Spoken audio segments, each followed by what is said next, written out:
Unfiltered. I'm your host, Blaine Pudvey, and I'm joined now by a special guest, our recurring guest, Grant McCagg of recruits.ca. Welcome to the show.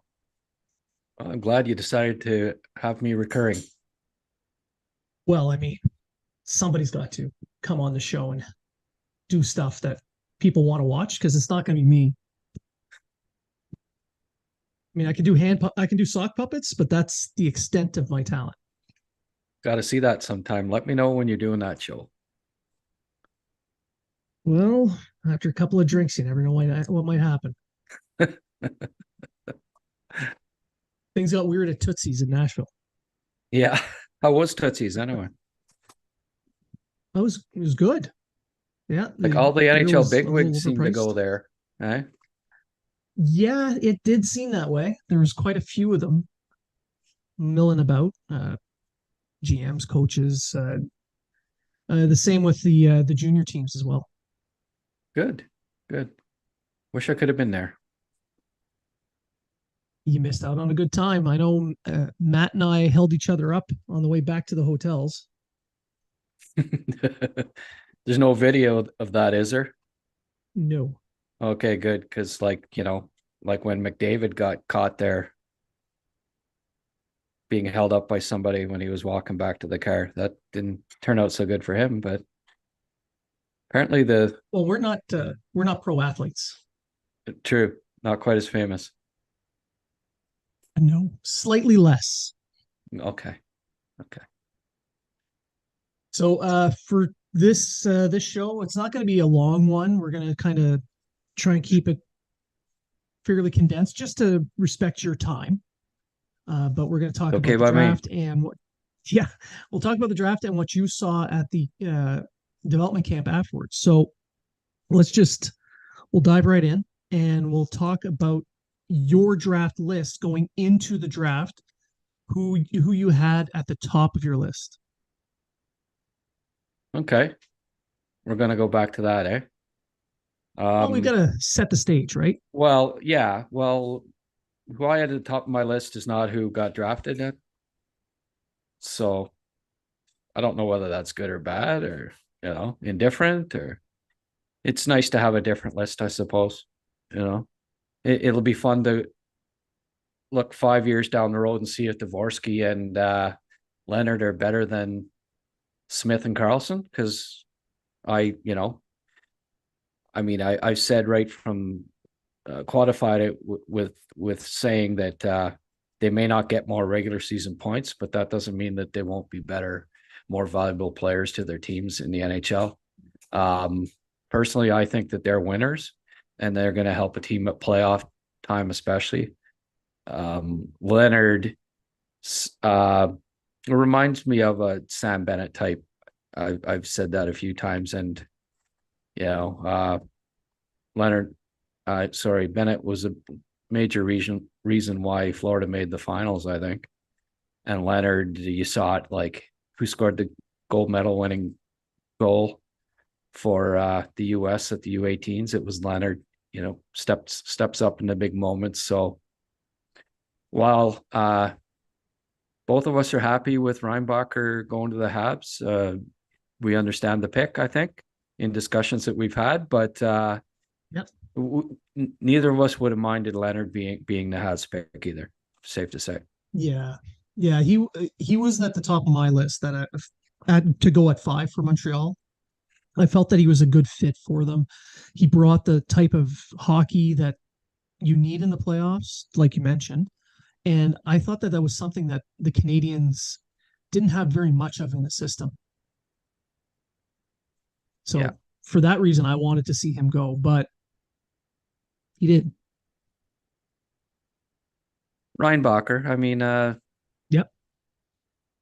right defenseman. Um, a defenseman's been taken in the top 5 in the past 22 drafts. So I don't think there's a lot of people that were surprised by the pick, but given that fact alone, you have to understand why he was taken. Um, Nemec was taken ahead of Logan Cooley last year. You know, because of the value of a defenseman. Um, They can play if they end up being in your top three, they're going to play more than 20 minutes a game. They're going to play in all situations, and Reinbacher has that potential. There are no discernible flaws in his game, I don't think. He's got size, skating, some offensive ability that could see him play on perhaps your second power play. I think he's going to be on killing penalties. He's going to be on at the last minute of a game, protecting a lead.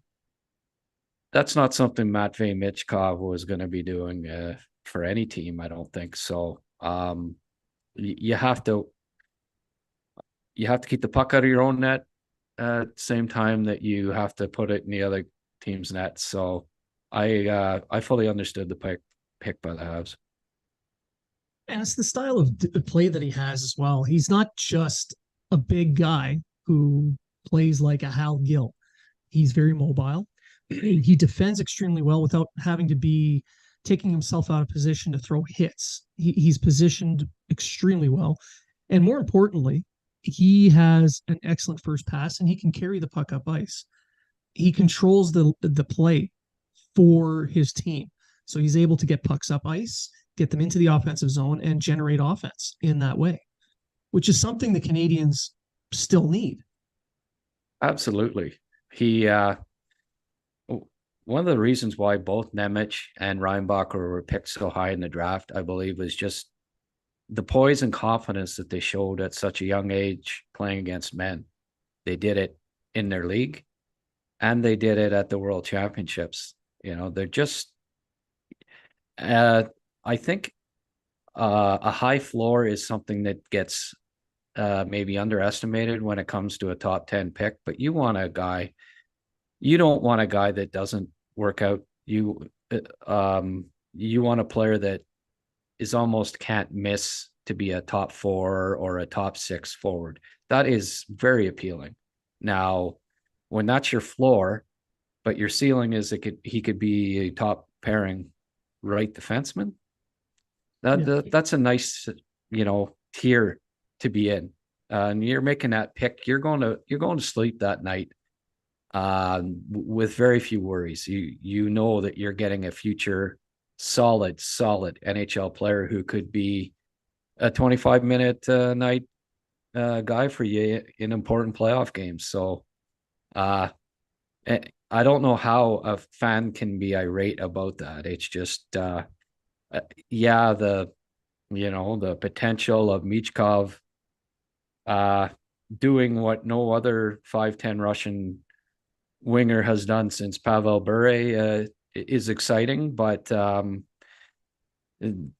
there so many things have to go right for that to happen, including him developing for 3 years in Russia the way you want. How is he going to adapt to the North American game playing 3 more years in the KHL? Will he pick up NHL habits?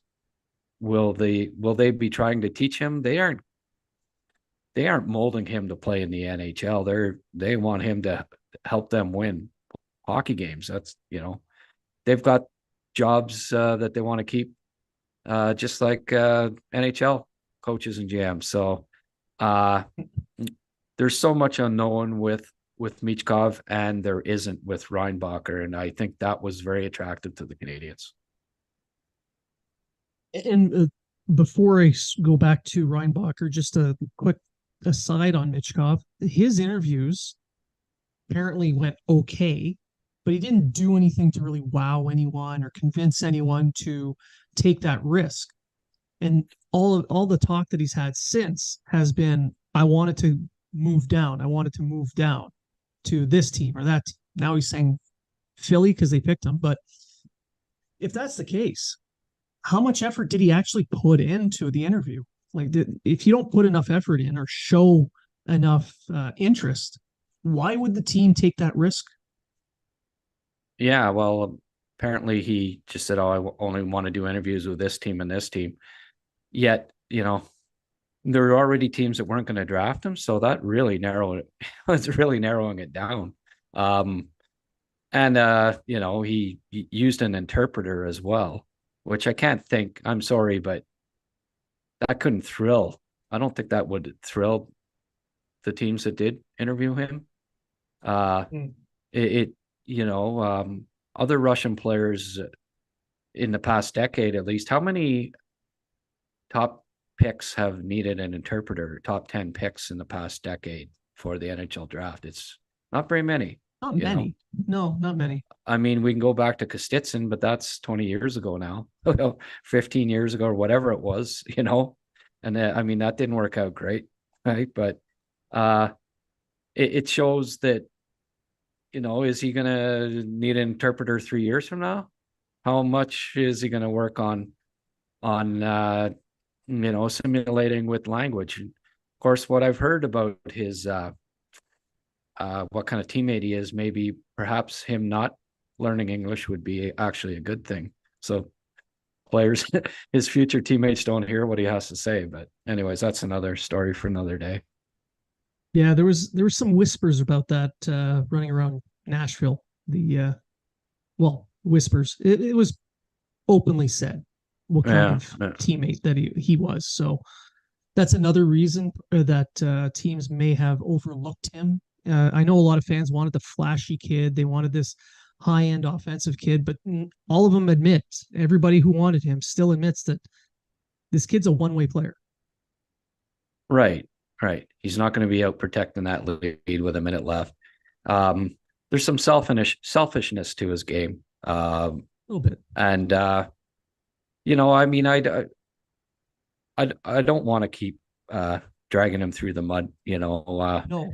I mean, Reinbacher's a fine pick, and for the most part, Canadian fans have finally warmed up to him. So I do want to kind of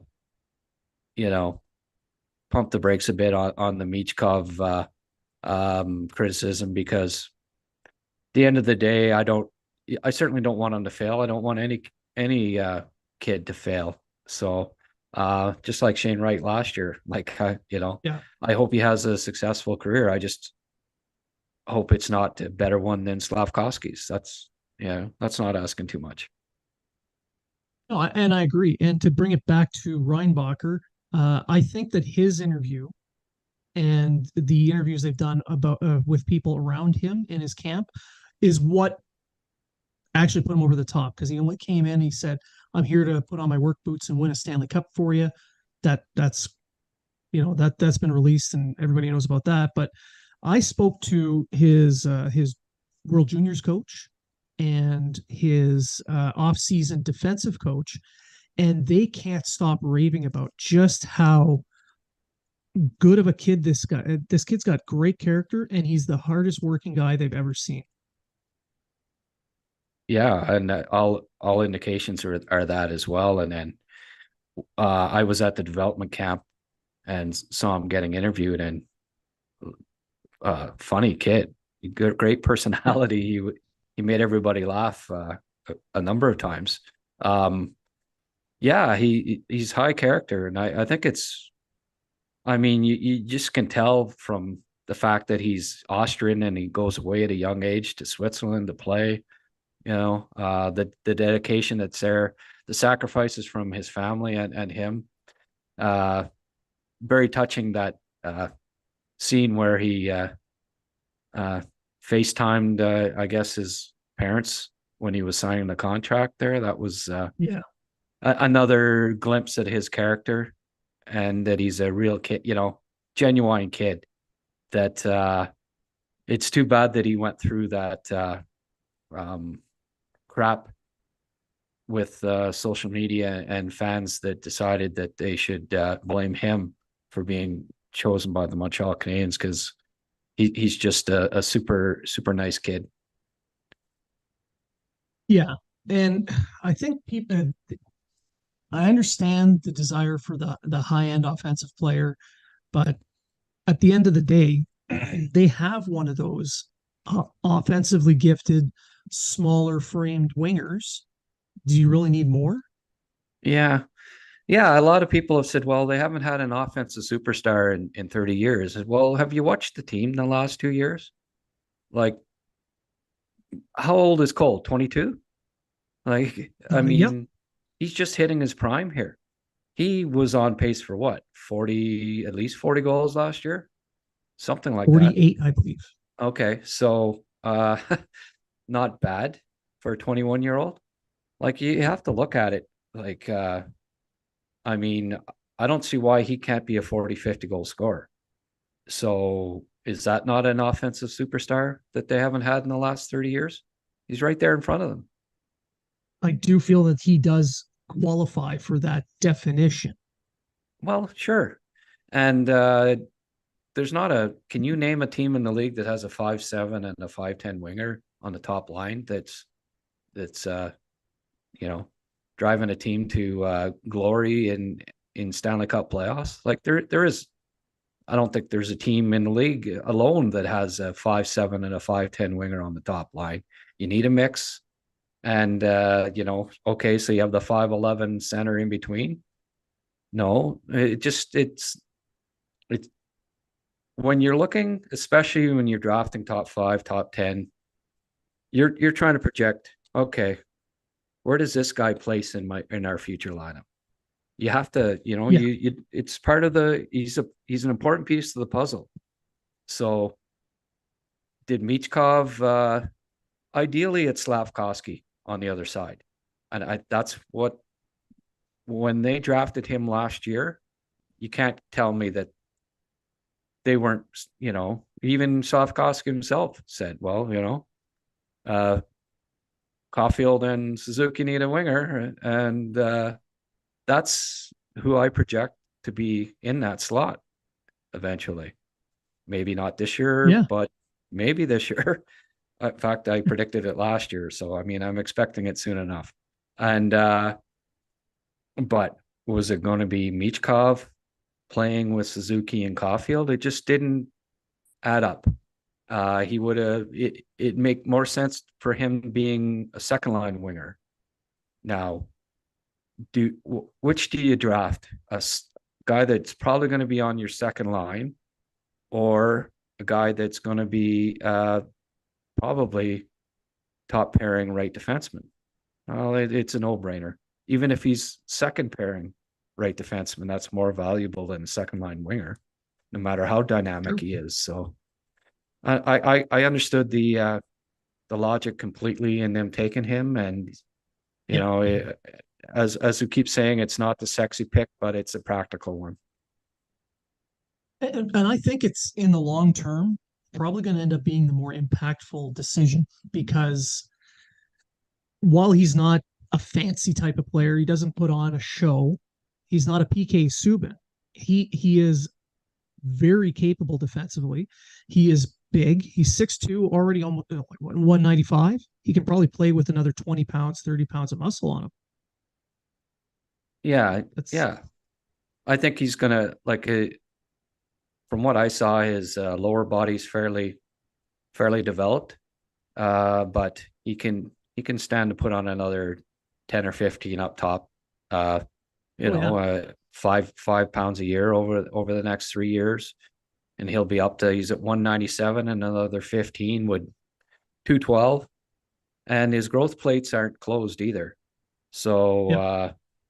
he might grow another. I think he grew in this past year because I know he was listed at 6'1.5" for at one point, and I like Central had him at, and I'd say to my scouting friends that were at games, like, he looks taller than 6'2", and sure enough, he's 6'2" and a quarter, I think is what he ended up measuring at the combine. So, maybe another 3/4 of an inch, 6'3", 220. That, I you have Mayu 6'3", 220, Reinbacher 6'3", 220, Gooley 6'2", 210, or whatever he is, and then throw in Hutson, throw 5'9", 160. He'll get up to 175 or whatever, but you can certainly, if it's those three and Hutson 4 years down the road, he's insulated with three big defensemen that can take care of the front of the net. Not just that, those are three big defensemen who can actually move. They're capable of keeping up with with his style of play, with his speed, his pace. That's extremely important because just throwing it's not like playing that Nintendo game ice hockey where you got to pick the tiny guy, the medium guy, the giant guy. They and the giant guy's always slow. In this case, you got the giant, but he's fast. Absolutely. Um, I see some similarities in Gooley and Reinbacher, really. Like they're a lot of similarities there. But again, Reinbacher's on that right side, and there was a need there. I think Barron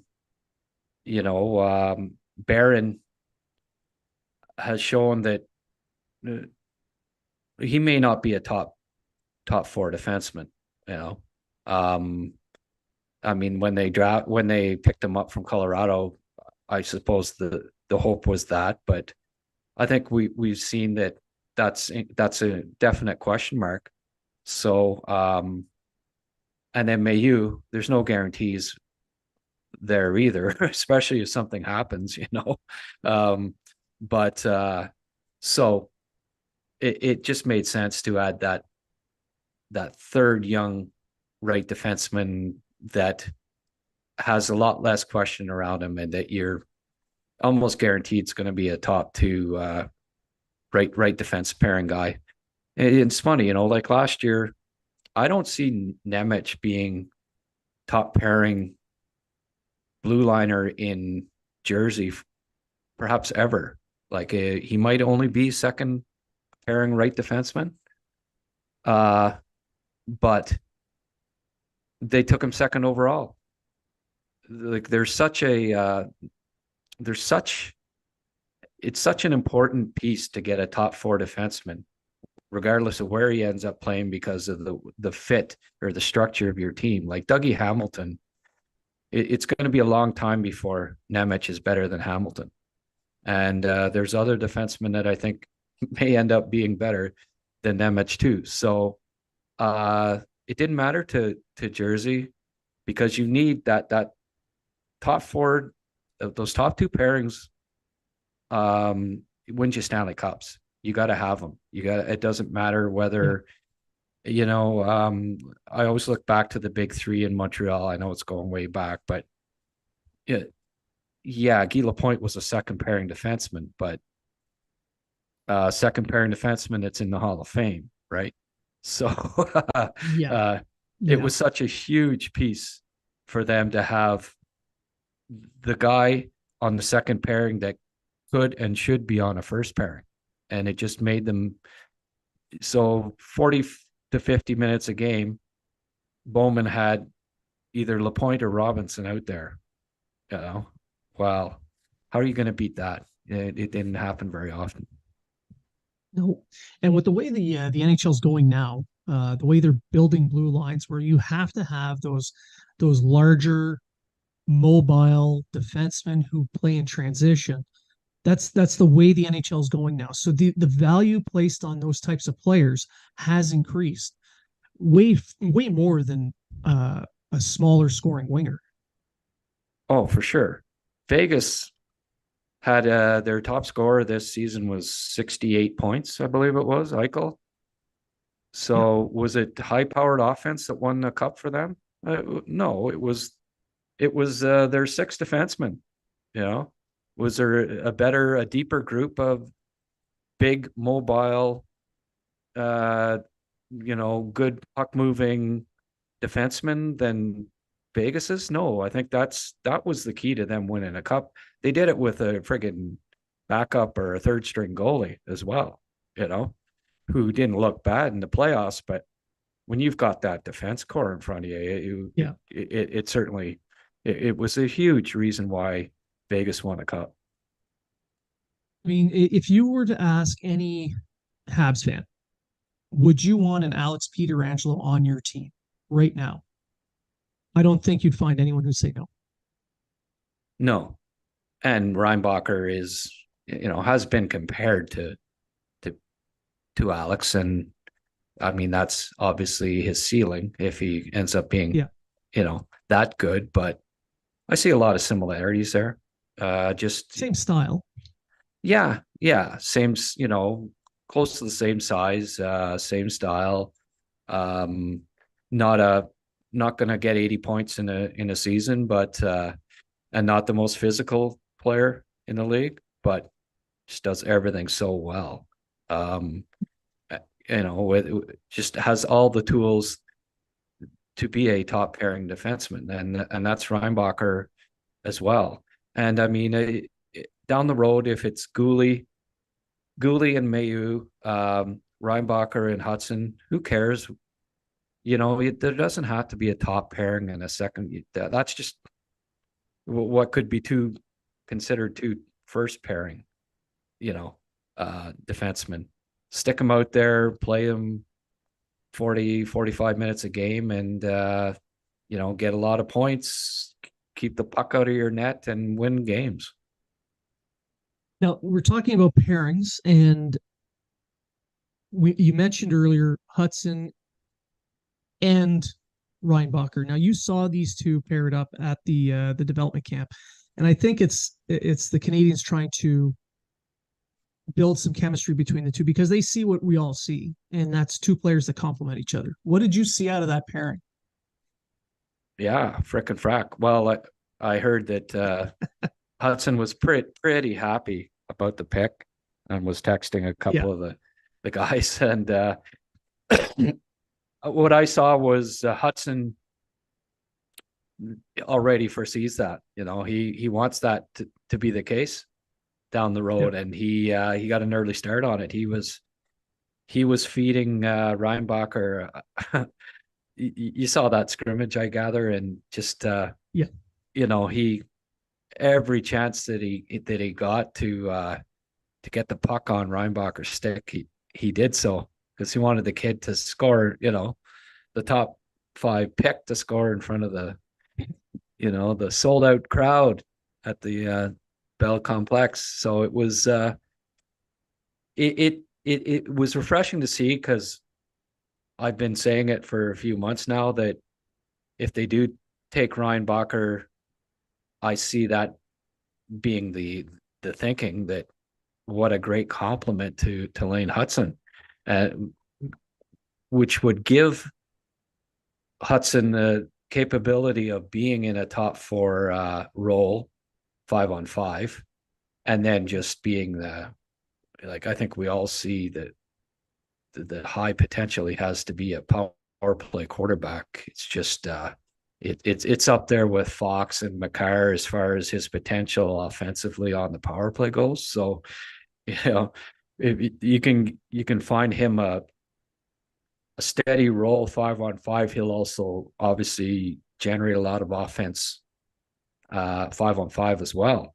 So big picture when and I think Stu Cowan brought it up. Well, how does this help the offense? Well, if drafting Reinbacher ultimately results in Lane Hutson being able to play a top 4 role that he otherwise wouldn't have, there's a lot of offense that you're generating just from that fact alone, because Hutson produces offense. He produces points. Whether it's 5-on-5 or on the power play, he's always producing offense. So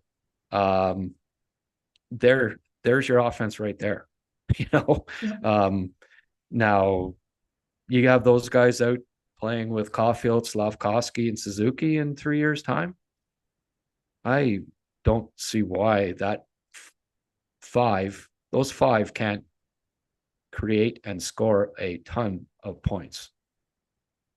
And I know a lot of fans have been pushing for more analytics with the Canadiens, and with Chris Boucher, they've gotten that. They've gotten a better and larger analytics group with the Habs. And you just look at the analytics, the numbers behind Reinbacher, and everything points to him being an ideal fit for someone like Lane Hutson, who could also become like a Quinn Hughes type of defenseman. Yeah, absolutely. So if drafting Reinbacher results in Montreal having a 70-point defenseman and having the guy that can protect him and that will enable him to play 20 plus minutes a game. That's, you talk about adding offense, that's adding offense and piles of it. So I also think, they, in the last year, they've added Doc, Slavkovsky, and Newhook. Three Yeah. top 16 picks, all under the age of 23. Lots of offensive potential there. So this thought that they haven't been, and then they have Suzuki and Caulfield on top of it. So there's 5 of spots in the top 6 going forward. Now, if Monahan's the other one, he was a top 5 pick too. All of these guys, high pedigree, high offensive potential. To me, that there isn't a lack of potential offense there. What there is youth, and we need patience. And if these guys grow and reach their offensive ceilings, going to look back at 2 and 3 years and say, "Oh, geez, funny that wanted to draft the 5'10" winger that year. Remember that when?" So I see the way the Canadiens are planning this, and I think Reinbacher is an important piece of that future puzzle. And that's just that they're trying to build a team, not trying to just pick out, this player, that player. They need to find people that not only suit a need, that have the skill, but fit with their overall plan. So it's not like they're just going in and throwing a dart at the board. They're putting in the effort, they're putting in the work to find the guys that they feel are the best fits. Now, clearly, they have to develop these people, and some of the work is now focused on goaltending. And they went out and picked 3 goalies in this draft, which seemed to upset people, even though they knew it was coming. It was just, I think it's because they traded those picks for Newhook, who I think is going to be an excellent addition to the team. It's just everyone had their hearts set on that late first and that early second round pick. Yeah, well, going into the draft, you're looking at, geez, they could have had 3 guys in my top 30, or, Yeah. But again, there's one spot, as far as I'm concerned, available in the top 6 going into the future, and they'll have a high pick again probably next year, and that's probably where they intend on getting that 6th piece, right? They've got the defense set now, going forward. Now, there's a pile of defensemen that are highly touted next year, and again, people have said, "Well, why did you not wait?" Well, you don't know where they're going to pick next year. The defensemen may not develop as just like the year Cal Foote and Tim Liljegren were top 5 ranked going into their draft year, and then by the time the draft came around, I wouldn't even taken them in the first round. But so you can never, don't count your chickens before they're hatched when it comes to that kind of stuff, where you're projecting a year ahead of time which position's going to be strong.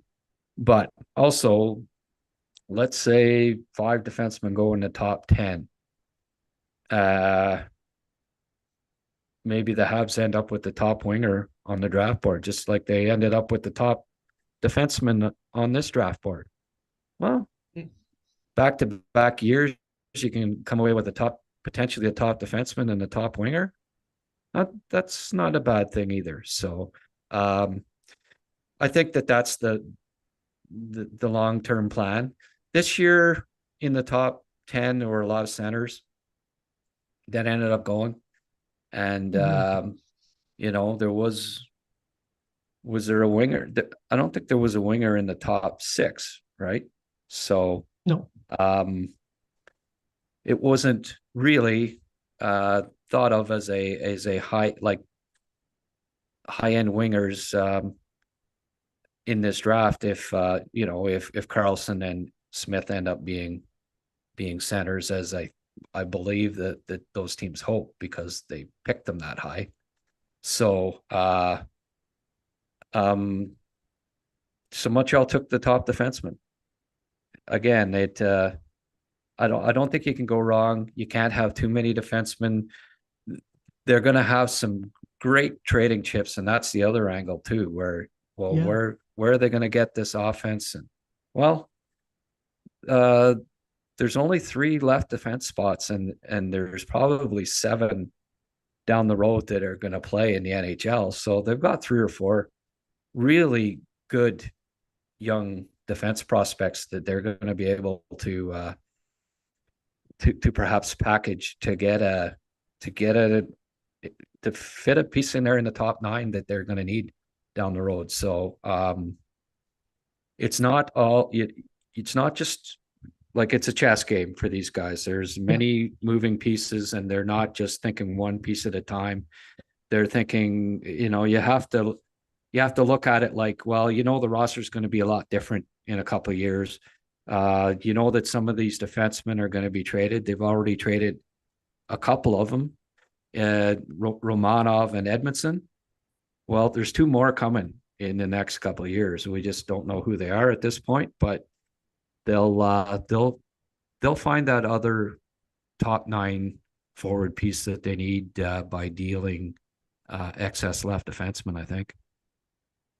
I think they've got some top 9 potential players already in their system. They can use them as Yes. well to trade for a slightly better player in the future. I mean, you have Farrell and Ylonen.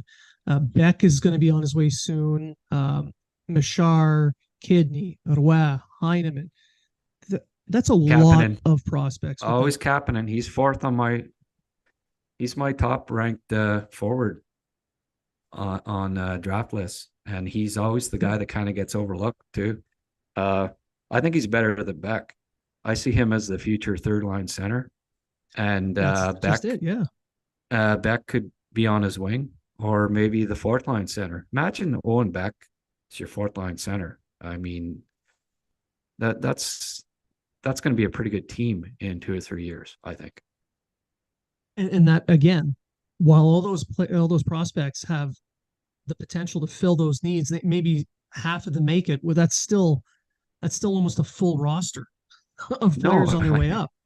well, exactly. I think Roy could be a top 6 forward. I mean, he certainly showed Good. that potential. I mean, he's been one of the best junior players in Canada the last 2 years. Was excellent at the World Juniors. I think he's shown enough defensively now that he could fit a 3rd-line role if that's what he ends up being, because he's not maybe fast enough to be in the top 6. We'll see.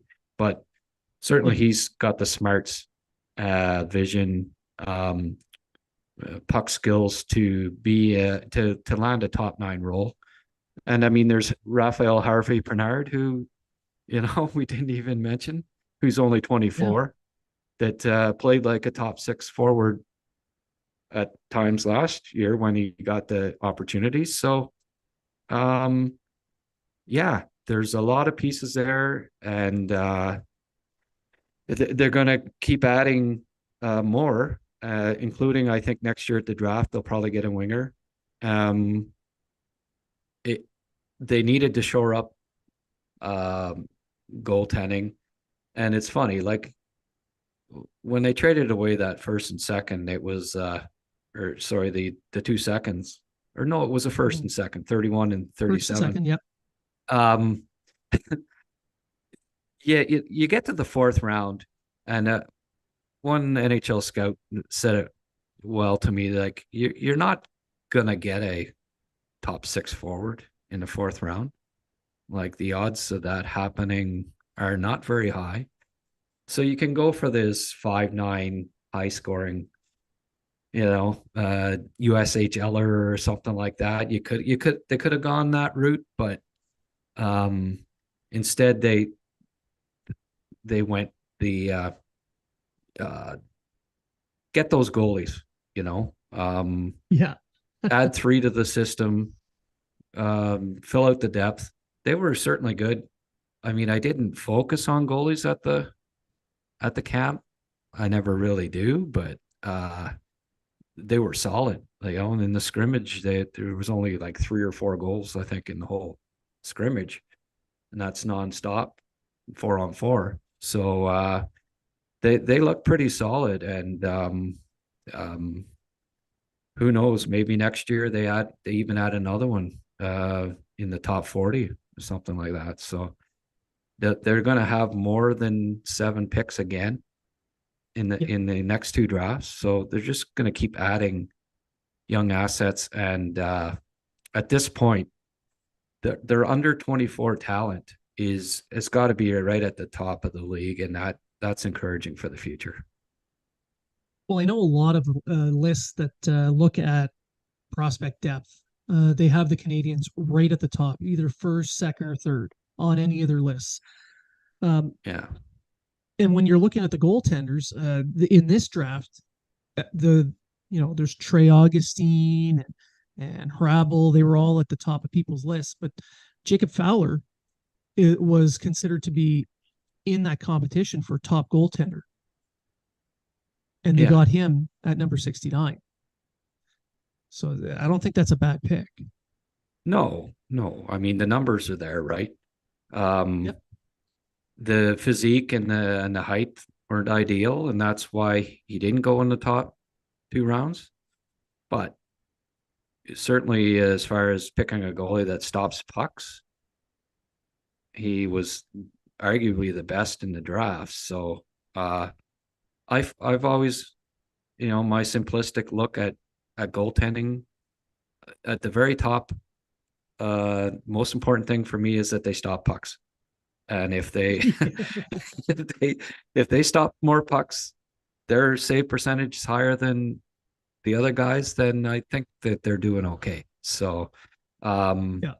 Fowler was lights out in the playoffs, and I guess he's always been a winner when it comes to the big games. He just steps up, really competitive, really smart. Uh, have a goaltending. Well, he's an agent now. He was a scout, former goalie who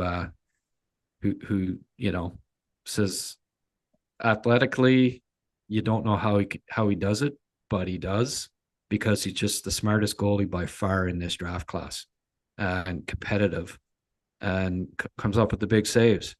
He I brought up the name with a couple of guys, Tim Thomas, Yeah. where I think there's some similarities there. Now, if he can, pull off a Tim Thomas once or twice playoff time for the Canadiens down the road, we'll take that for a 3rd round pick.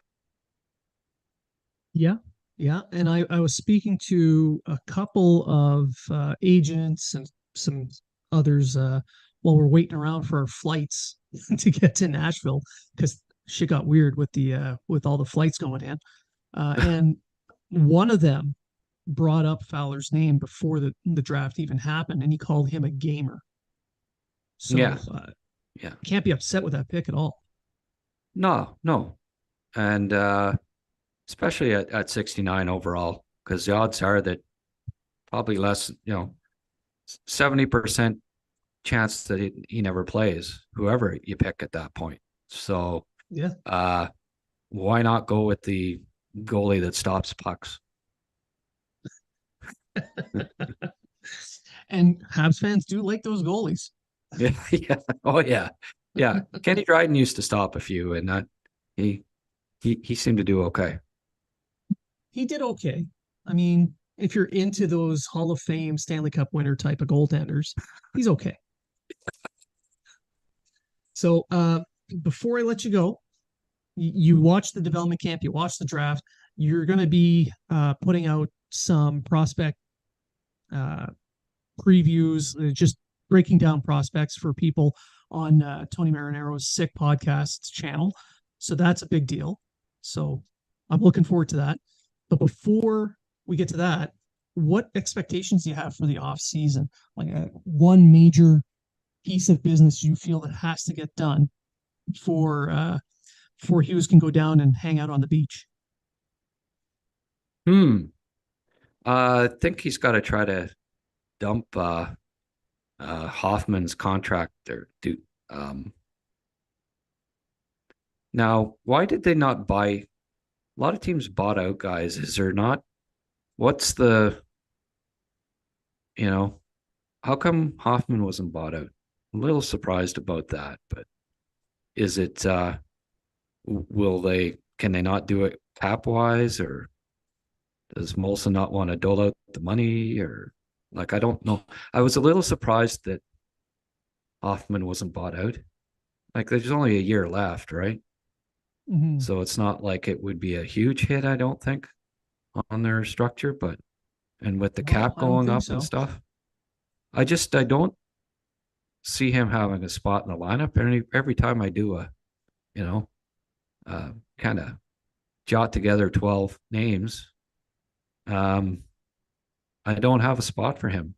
So uh, I No. don't know unless you can do one of those, here's a draft pick and here's Hoffman type of deals with a team that's trying to get up to but usually that's done either at the draft or, around free agency and not. So I'm starting to wonder if it is the plan really to keep Hoffman on the roster and at the expense of a young kid that probably deserves to be in the lineup. Um, I never liked that. I know Gauthier and Savard and Bergevin were all guilty of that at times, giving spots to the Hemskis and Mm. these guys that really shouldn't have been in the lineup, but the coach loved the vets, so had to have the vets over the rookies. And I think it hurt development in the system then. And I just hope that it doesn't come at the expense of a kid that deserves a spot.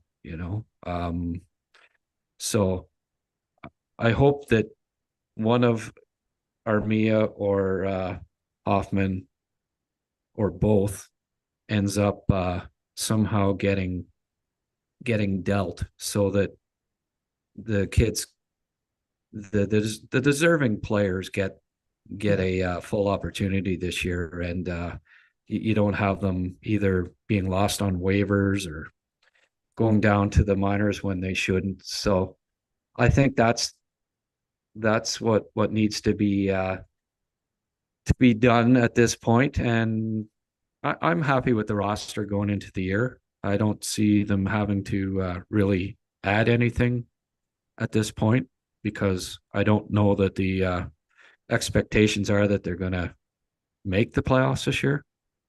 But I do think that there's such a good young core here.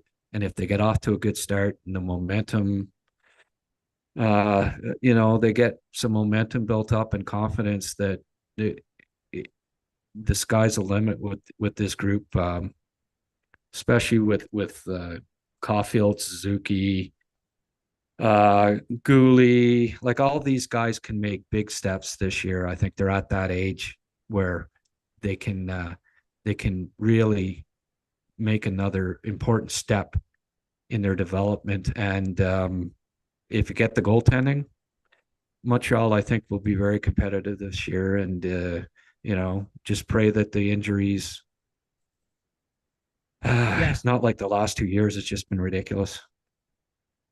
Yeah. Well, the changes in the medical staff, I'm hoping translate to at least a third of those injuries, gone off the top because they're setting records for man games lost every Yeah. freaking year. It's just, you can't compete that way. You just can't. No. And it's very frustrating. Like 3 of the last 4 years, it's just ridiculous the amount. Like I don't think another team has come close. You know, No, it's no, year not after even. year. So um, it's the part where I think Montreal's the expectations are low. So that's another reason why they might just surprise a bit this year, because Yeah. teams like Buffalo and Ottawa, the pressure's on them now. They keep being dubbed the up and coming teams, while Montreal's not mentioned at all at this point. What if Buffalo and Ottawa get off to another slow start, which they've been prone to do the last few years? Um, the pressure will mount. The GMs are in trouble, especially in Ottawa. They make a panic move or two.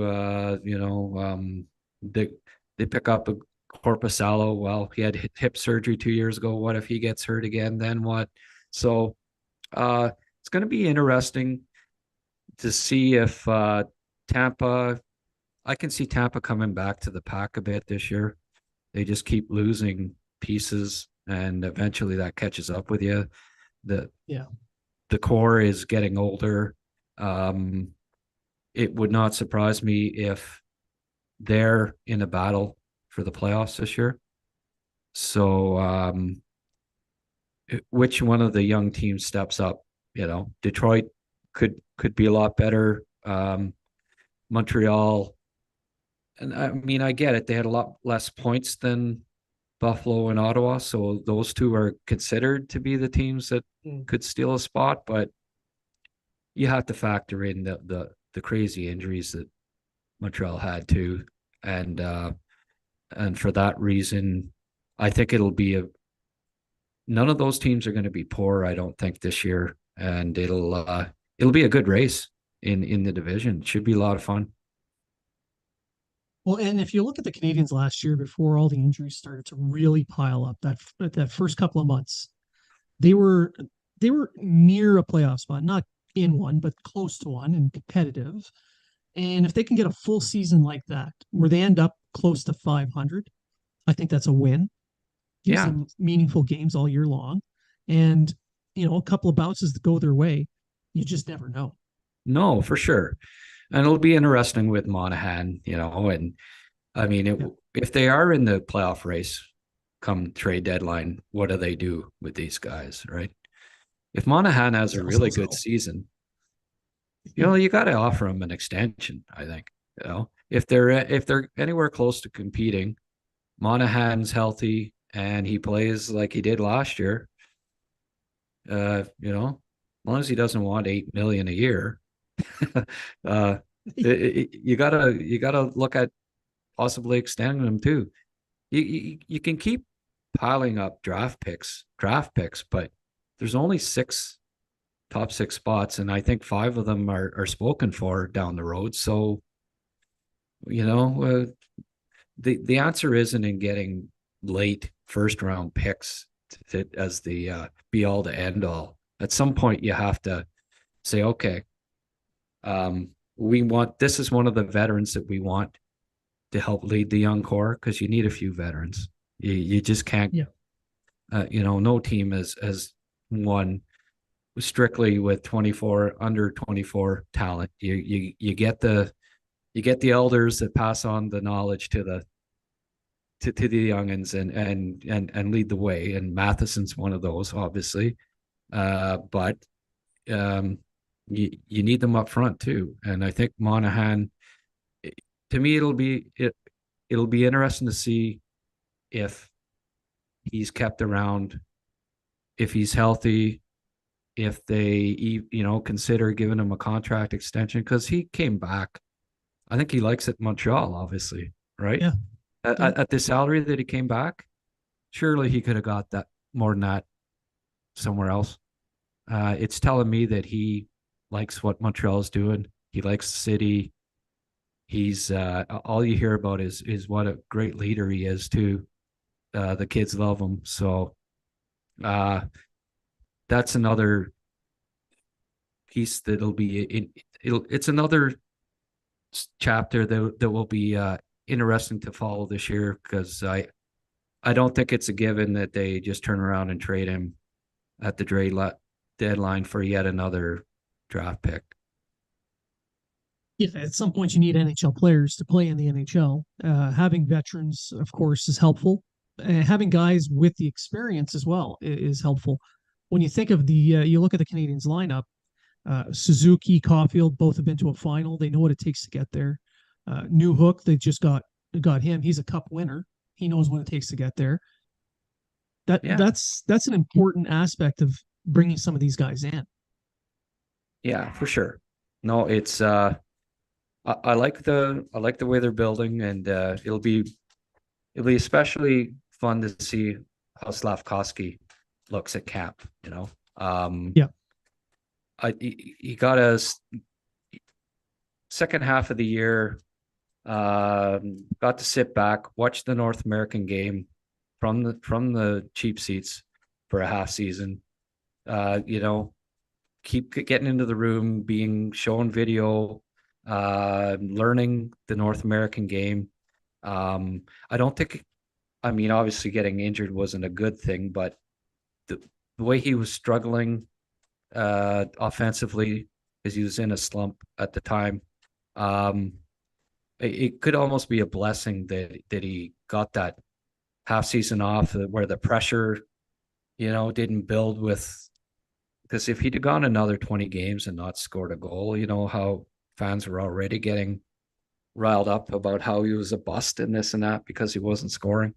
It would have just right. mounted like it did with KK, and you know, maybe getting that half year away, maturing a bit, continuing to learn the North American game with the coaching staff, with the video sessions, with sitting in the stands and watching the games. I think in the long run, he'll come to camp and it'll be a little less deer in the headlights type scenario for him. I think he'll be ready to go, and we might see a significant jump in his confidence and production this year. Well, that would be fun to watch, and more importantly, a full healthy season. So Absolutely. that that right there would be a massive step forward. So that's pretty much everything that I had for notes to talk about. Was there anything else that you wanted to bring up? No, my time's up here. Got to go head to Costco. Oh yeah, the fun that is just shopping at Costco. Oh God, Well, I that's where hate you're crowds. heading. I hate. Oh That's where you're Jesus. heading to. So I don't Yeah, know that I don't know that we'll be in the same one, but doubtful. At all least it's right, my yours. You friend. can go across the river and go buy some beer. It's yours. Yeah, good point. So yeah, that's it for me. I want to thank you for coming back to the show. You're always welcome back. I'm looking forward Good. to the next projects that you have coming down the pipe.